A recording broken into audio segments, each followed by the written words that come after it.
Terima kasih saudara, Anda masih bersedia menyaksikan Kabar Jambi, tentunya masih dengan tema kita hari ini yaitu berprestasi itu keren dengan dua orang narasumber kita yang tentunya keren dan luar biasa. Kita kembali ke Fernando nih, terakhir kita membahas tentang bagaimana sih cara belajar otodidak, karena kan tidak ada sedikit informasi pada saat itu seperti Fernando bilang. Boleh dilanjutkan Fernando?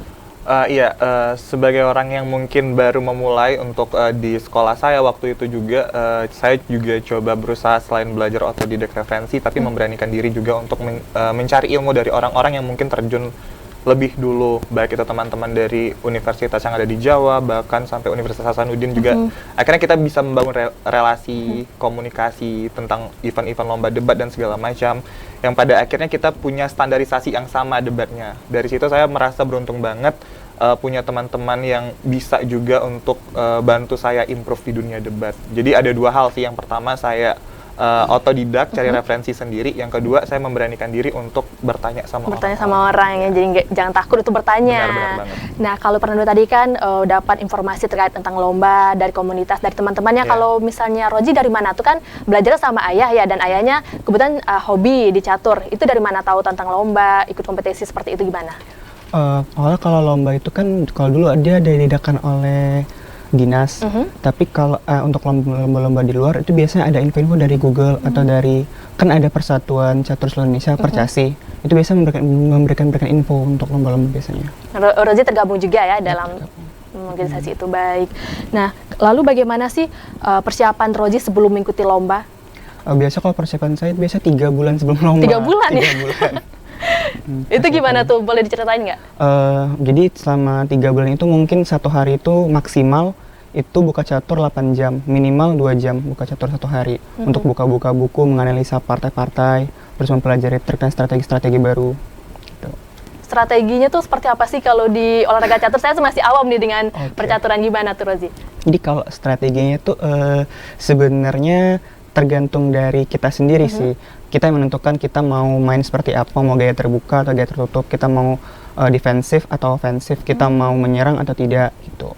Kalau strategi kita. Dan tapi balik lagi ke lawan tadi. Balik ke lawan ya. Yeah. Kalau Rozi sendiri itu biasanya lebih ke strategi terbuka atau tertutup kalau lagi kompetisi? Kalau kompetisi biasa saya terkenalnya orang yang suka menyerang. Oh. Udah suka menyerang ya. Baik, pernah nggak misalnya udah mempersiapkan lebih berat ke menyerang, terus tiba-tiba lawannya ini nih menyerang juga tuh? Oh, sering. Gimana tuh ngadepinnya? Jadi cara menghadapi kadang kita kan pasti kan ada saat kita bermain itu kita menyerang, ada saat kita bertahan. Jadi kalau kayak gitu saya punya prinsip gini, serangan terbaik adalah pertahanan terbaik. Di saat kita menyerang, lawan tidak mungkin bisa menyerang lagi. Iya benar, gitu. Setuju sih. Berarti emang udah ini ya, pertahanan juga udah bagus juga berarti ya. Nah kalau Roji seperti itu, kalau Fernando gimana di persiapannya? Kalau Roji kan 3 bulan sebelum perlombaan persiapannya. Kalau kita sih sebenarnya kalau di dunia debat sendiri itu kalau untuk mosi debat hukum itu kan mosinya tuh emang prefer motion. Jadi mosinya tuh emang dikasih 1 bulan sebelum kita bertanding.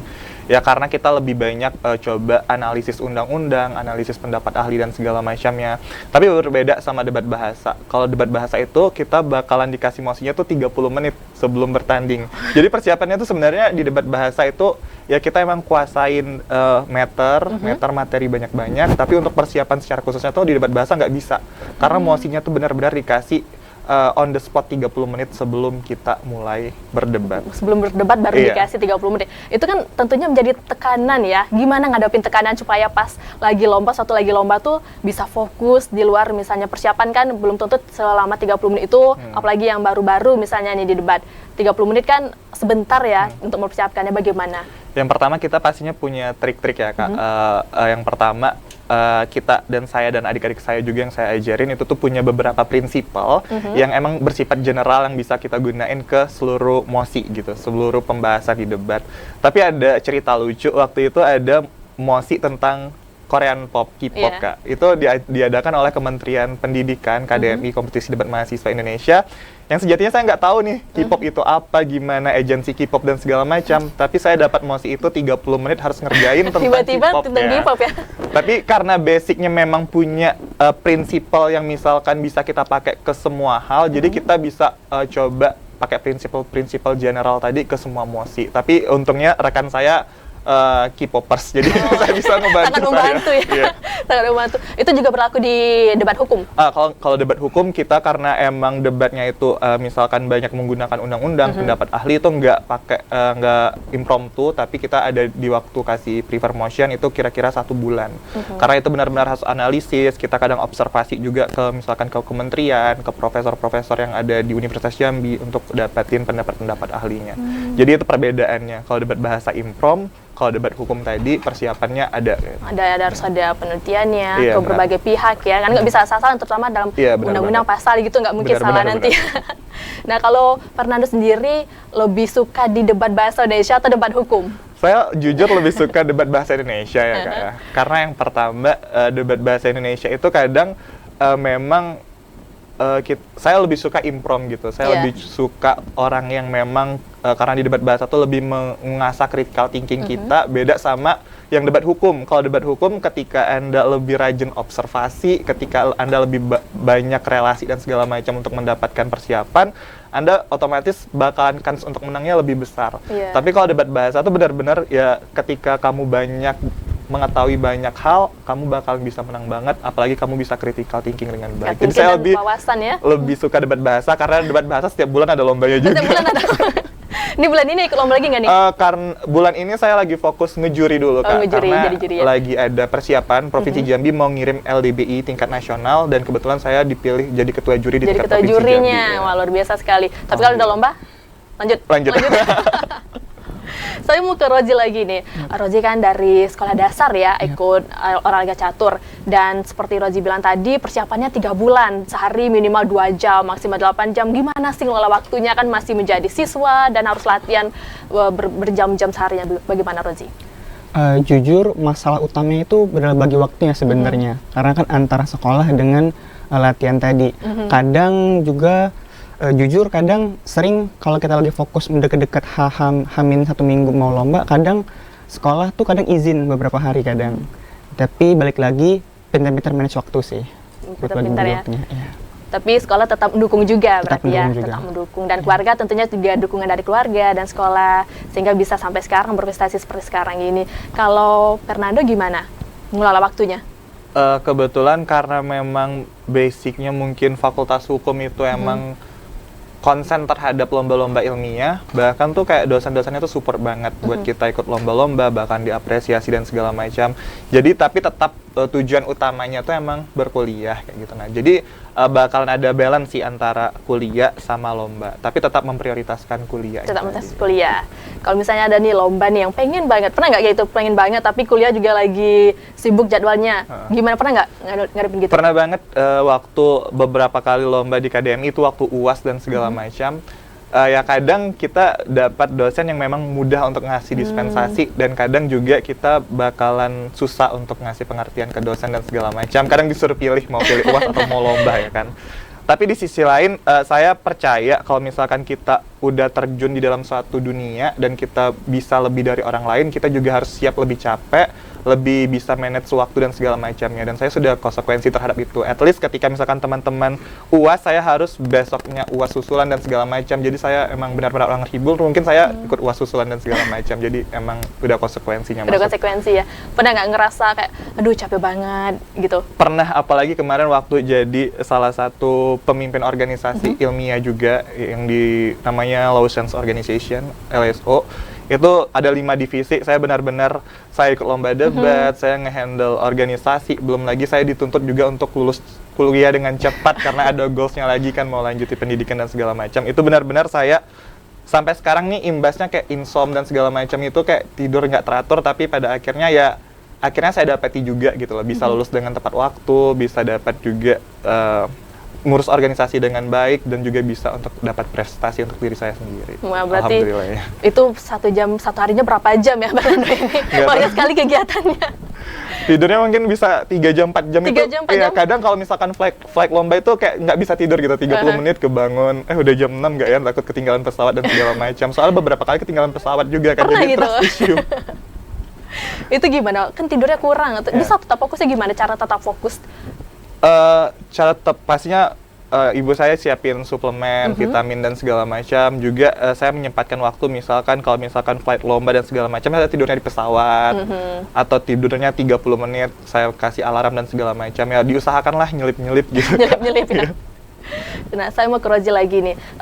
Udah banyak menang lomba ya di olahraga catur. Apa sih manfaat yang dirasakan Rozi dari misalnya sebelum berprestasi dan sekarang menjadi anak muda yang berprestasi gitu? Kalau manfaatnya sih yang saya rasakan cukup banyak ya. Yang dimana dulu sebelum saya mengenal dunia catur, saya orangnya tidak teliti, ceroboh, dan kurang sabar. Tapi setelah saya mendalami dan lama di bidang ini, saya pelan-pelan saya lebih merasakan bahwa saya jadi lebih teliti lagi, terus lebih sabar dan tidak terburu-buru, tidak tergesa-gesa. Tuh. Berarti banyak pelajaran ya, teliti, jadi sabarannya tak tergesa-gesa. Karena di catur itu kita harus sabar juga ya dengan taktiknya, strategi, menganalisa. Pernah nggak ngerasa waktu lagi latihan itu ngerasa frustasi karena aduh berat banget ini latihannya, pernah nggak kayak gitu? Pernah gitu. Itu gimana ngatasinnya?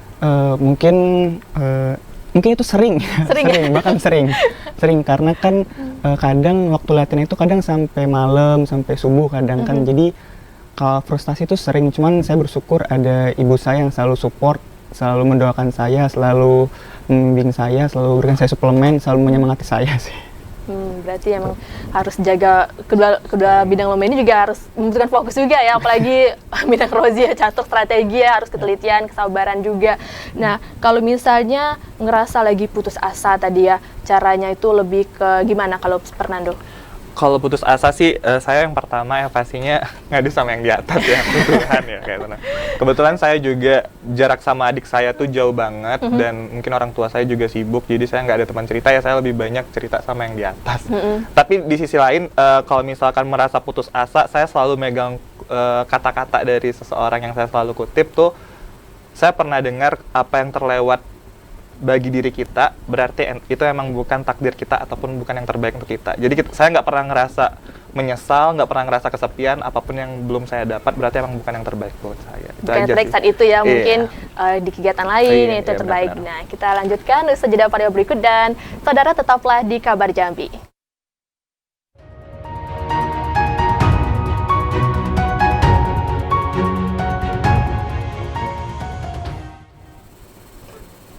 Terima kasih saudara, Anda masih menyaksikan Kabar Jambi, masih dengan tema kita yaitu berprestasi itu keren. Dan saudara, di segmen ini kami mengajak Anda untuk ikut berpartisipasi bersama kami dalam melalui sambungan telepon di 0741 66385 atau melalui nomor telepon di nomor 0811 743 3133 seperti yang tertera di layar kaca Anda.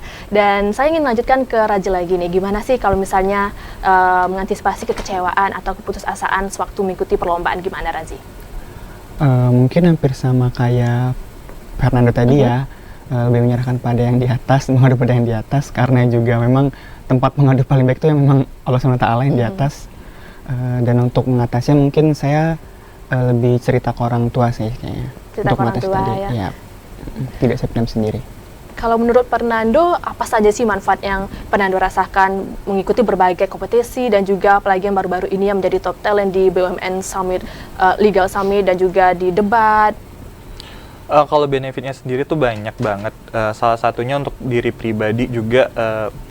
Pertama tuh apresiasi dari universitas tuh lumayan besar banget, baik itu dari materi dan segala macamnya. Itu setiap kita juara itu selalu ada apresiasi dari universitas.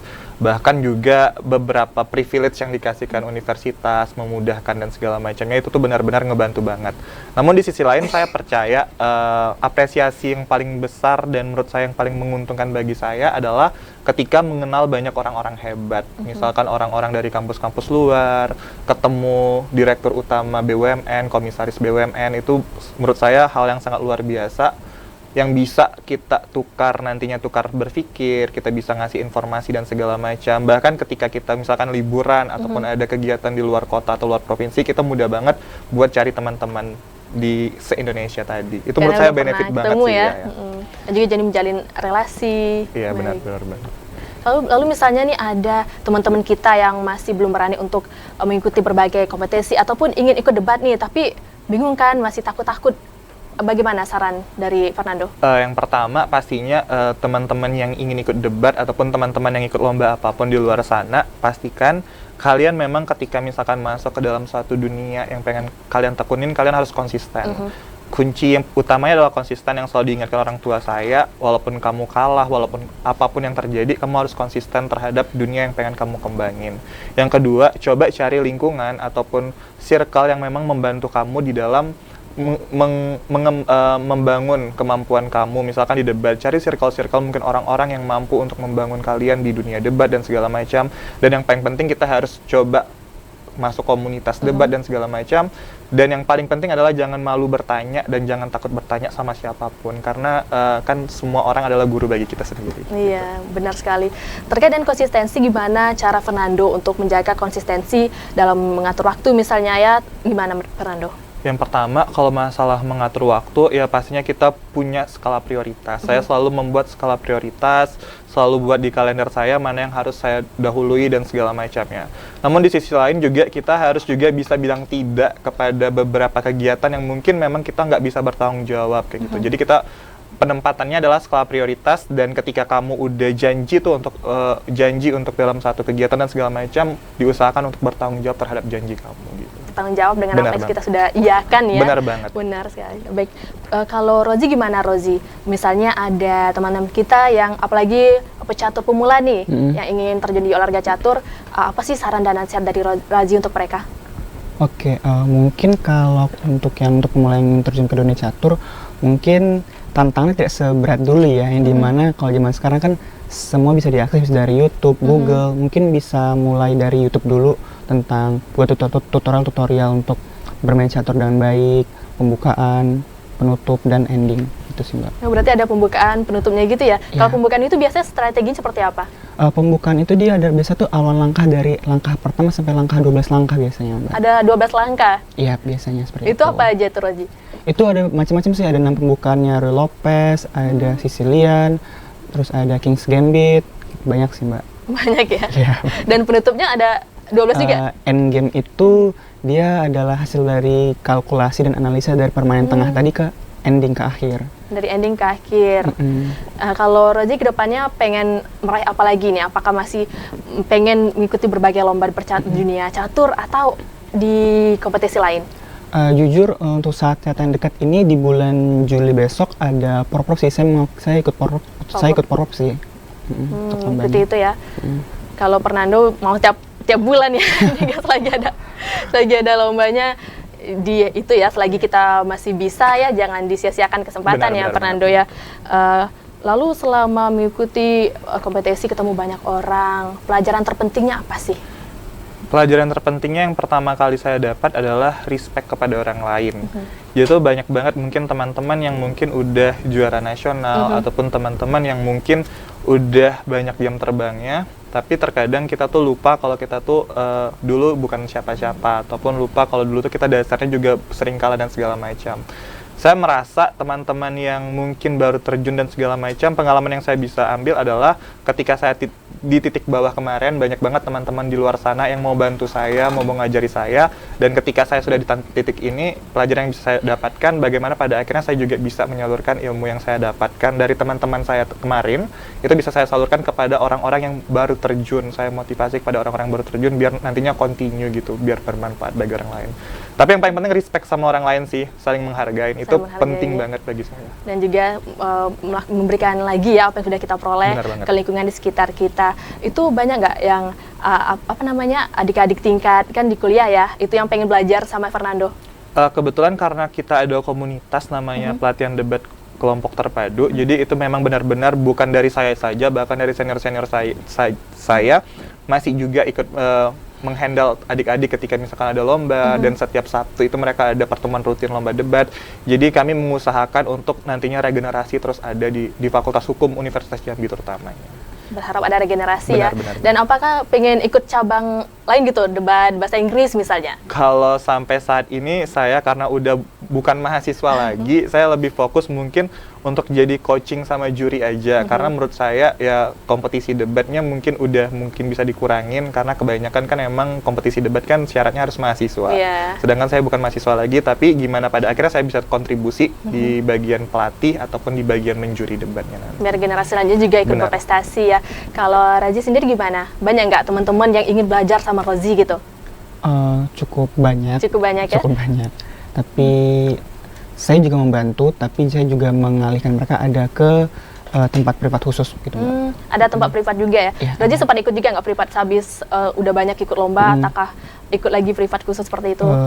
Terkadang saat saya deket-deket mau lomba, saya ikut privat, tapi kadang kalau saat saya tidak ada lomba, saya juga memberikan privat gitu, Mbak. Kalau misalnya lagi ngalamin kekalahan, itu pernah nggak sampai ngedown banget gitu? Pernah. Itu gimana? Orang tua ngedukung banget ya, nyemangatin. Waktu itu kebetulan di luar lomba di luar kota, ini sendirian. Ya, sama official dan pelatih saja cuman. Jadi waktu kalah itu mungkin cukup balik ke hotel, ngurung diri di kamar. Ngurung diri di kamar. Tapi nggak berhari kan? Nggak berhari, sejam aja. Sejam aja. Karena main lagi. Ntar, kan main lagi masih? Iya, ada babak lanjutan. Oh, baik.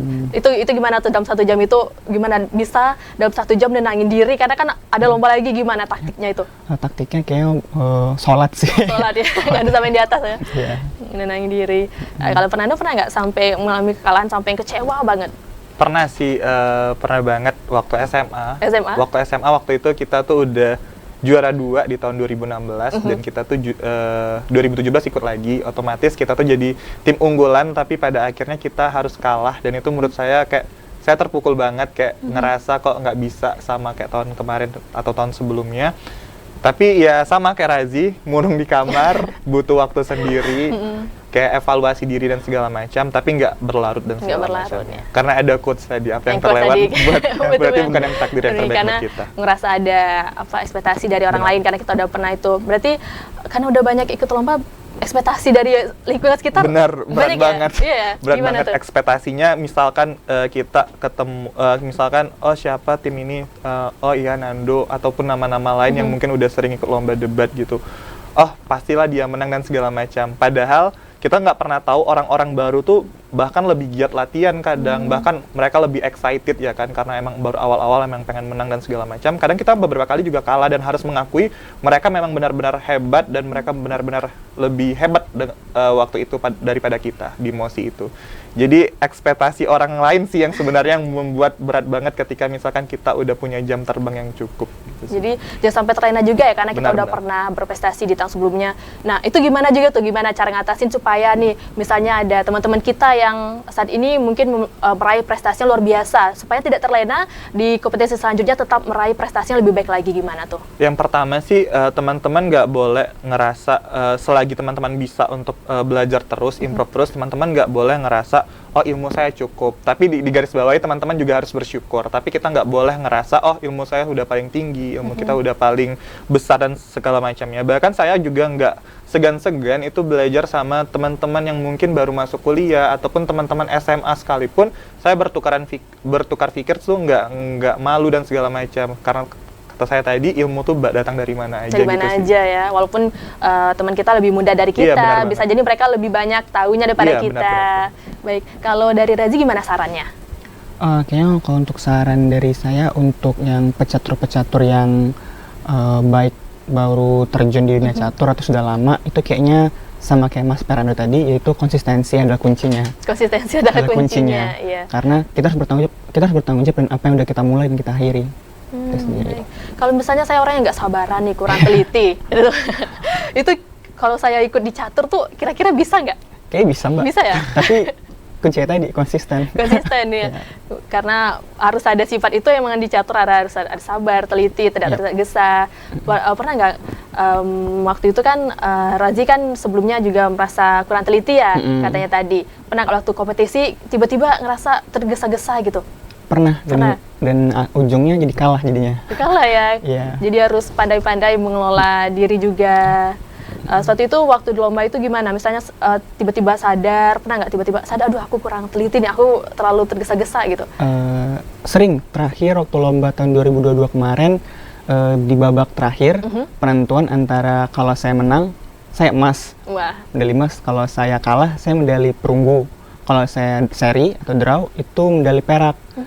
Saat itu posisi saya di atas angin. Saya menang nih. Jadi saya ngelangkah kayak, oh ya udah, aku penasihat nanti menang kok.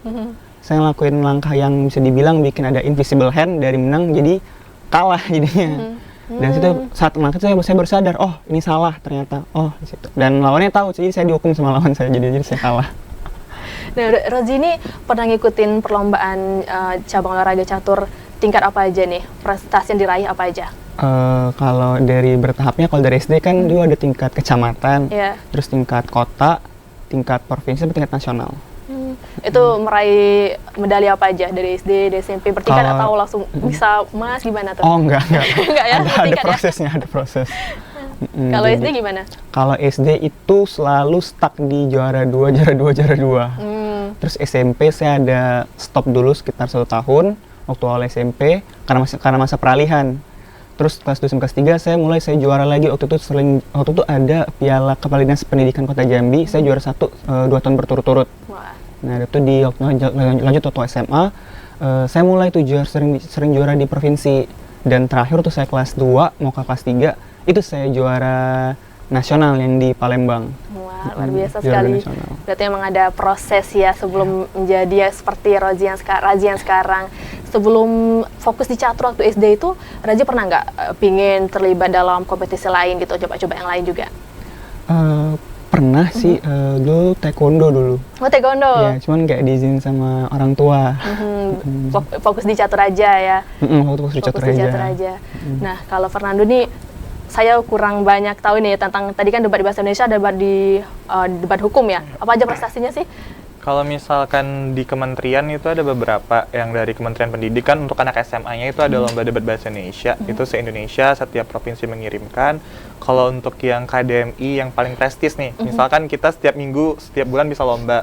Nah, puncaknya itu adalah kompetisi debat mahasiswa Indonesia yang diadakan Puspresnas Kementerian Pendidikan.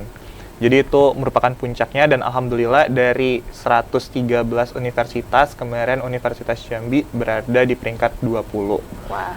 Itu lumayan pencapaian yang luar biasa, karena memang benar-benar mungkin bisa dibilang di Sumatera itu ada Unja, ada Unan, dan Unri yang cuman masuk di babak 32 besar. Jadi itu emang benar-benar dari 113 universitas se-Indonesia.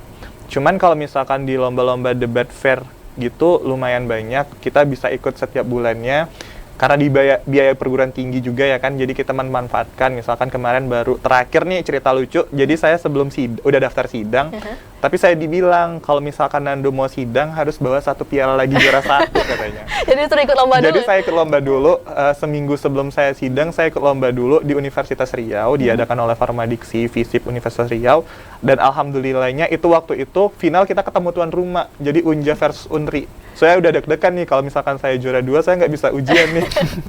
Dan nama tim kita tuh namanya Pensiun Indah. Indah? Ya, saya berharap pensiun di lomba debat itu dengan indah, ya kan, juara 1. Mana ketemu tuan rumah, supporter tuan rumah banyak ya kan. Dan alhamdulillahnya pas pengumuman kita juara 1 juga. Wah. Di Universitas Riau kemarin. Luar biasa, ini memang keren banget ini ya. Anak muda yang sangat keren karena berprestasinya luar biasa sekali, banyak sekali prestasinya. Kalau misalnya lomba debat itu kan biasanya satu tim berapa orang? 2 orang, 3 orang? Kita tuh ada beberapa sistem. Sebenarnya lomba debat itu benar-benar kita harus belajar dengan konsisten karena ada beberapa sistem. Ada namanya Asian Parliament. Kalau Asian Parliament tuh ada 3 orang, itu pro kontra. Ada juga British Parliament, itu debat parlemen Inggris, itu ada 2 orang, jadi masing-masing 2 orang gitu. Ada juga Australian, ada yang lain-lain. Jadi kayak benar banget kita harus adaptasi sama semuanya kalau kita pengen explore dan ikut banyak lomba tadi. Banyak banget sih, Kak. Dan itu kan satu tim ya, dengan orang lain dan teman lain gitu. Gimana membangun chemistry-nya biar nanti pas perlombaan itu tektokannya tuh pas gitu? Kita pastinya perlu untuk ketemu terus ataupun berhubungan dengan chat, telepon, dan segala macam. Tapi yang paling penting adalah ketika misalpun kita satu tim sama junior ataupun kita satu tim sama senior, kita tuh nggak boleh pernah ngerasa lebih sama dari tim kita. Karena di dalam debat itu sebenarnya ada perebutan juara tim sama juara best speaker, juara individual gitu kan. Tapi saya selalu mengutamakan sama tim-tim saya untuk kita lebih baik juara tim daripada juara best speaker ataupun individual tadi. Selain itu juga kita bakal lebih mudah banget kalau misalkan kita sering misalkan nongkrong rame-rame sama anak-anak debat, bahkan kita ketika misalkan saring lirik-lirikan itu udah tahu maksudnya di dalam debat itu mau ngapain gitu. Udah Jadi tahu tandanya. karena tadi adanya komunikasi dan sering juga untuk bertemu, jadi kita udah sering juga gitu. Kalau tadi kan bilangnya lebih baik juara tim daripada juara individu, kenapa tuh alasannya? Yang pertama, kalau juara individu tuh kita tuh ngerasa banget ketika misalkan kita juara individu, terus tim kita tuh nggak juara gitu. Nah, kita tuh benar-benar ngerasa, kita ngerasa gimana ya? Kita ngerasa kita tuh nggak mampu untuk kontribusi untuk tim, tapi kita cuma bisa kontribusi sama diri kita sendiri.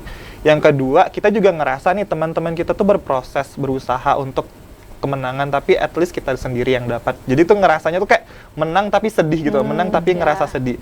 Alhamdulillahnya ketika kita juara tim, kita juara best speaker atau juara individu tadi. Karena dia juga bagus ya, pengennya tuh menang bareng dan kebetulan juga dapat semua tuh ya. Alhamdulillah dapat semua. Kalau Razi gimana Razi? Kalau Fernando kan per tim nih bisa baca-baca mimik wajah dari teman timnya. Kalau Razi lagi kompetisi itu bisa nggak dia dari bahasa tubuh lawannya, oh dia mau nyerang ini deh, mau pakai strategi ini, bisa nggak kayak gitu? Itu juga bisa digunakan, salah satu benefit yang saya rasakan setelah saya jadi atlet catur ya. Saya bisa menilai seseorang hanya dengan melihat wajah dan melihat ekspresinya aja. Jadi dengan itu saya bisa melihat apa yang akan mereka lakukan. Wah, ini kita lagi gini nih bisa dibaca nih sama Razi nih. Udah tahu ya. Nah, baik, kita sambung nanti ya Fernando dan Razi usai jeda pada berikut, dan saudara tetaplah di Kabar Jambi.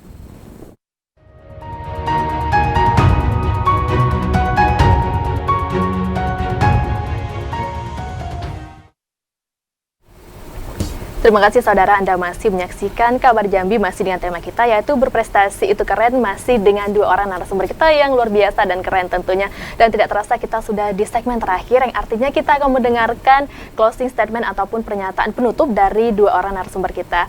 Boleh dari Fernando dulu, silakan. Oke, kalau dari saya sendiri sih yang pertama, teman-teman yang mungkin sebagai siswa ataupun mahasiswa, memang benar-benar kita nggak boleh untuk jadi siswa dan mahasiswa yang pulang sekolah ataupun sekolah pulang, tapi kita juga harus coba cari nih apa kelebihan dari kita yang bisa kita kembangin lagi. Itu yang pertama. Yang kedua adalah ketika kamu jadi siswa sama mahasiswa, benar-benar manfaati waktu kamu. Karena saya ngerasa banget ketika misalkan sekarang kita udah lulus jadi mahasiswa, itu kita ke pressure mau cari kerjaan dan segala macam. Eksplorasi yang paling enak itu waktunya adalah waktu jadi siswa dan mahasiswa. Yang ketiga, tadi saya bilang konsisten terhadap apapun yang kamu pilih. Jangan pernah coba untuk mengeluh ataupun misalkan, saya mau ganti lagi.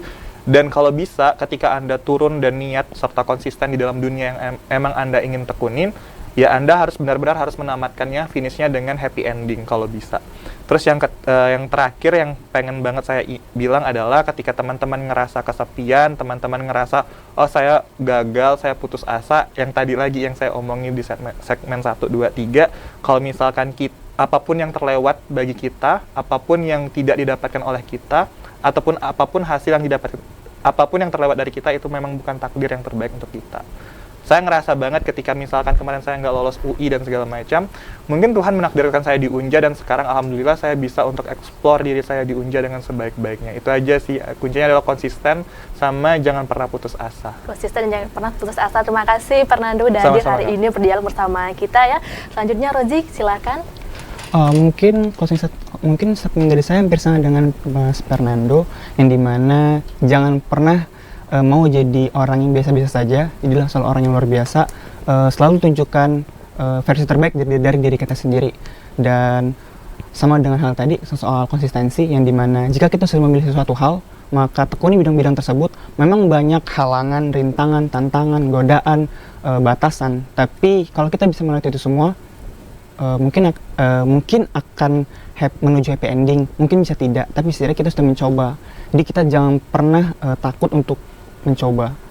Gitu. Baik, terima kasih ya Razi sudah hadir untuk berdialog bersama kita pada hari ini, dan juga Fernando ya. Sama-sama. Dan saudara, demikianlah Kabar Jambi kali ini. Semoga menginspirasi dan tentunya mengedukasi. Dari perbincangan kita bersama dua orang narasumber kita yang luar biasa dan hebat ini dapat kita tarik pelajaran bahwa jangan takut untuk mencoba, dan karena berprestasi itu keren. Semoga semakin banyak anak muda Jambi yang berprestasi ke depannya. Saya Karani Utari bersama kerabat kerja yang bertugas pamit undur diri. Wassalamualaikum warahmatullahi wabarakatuh dan sampai jumpa.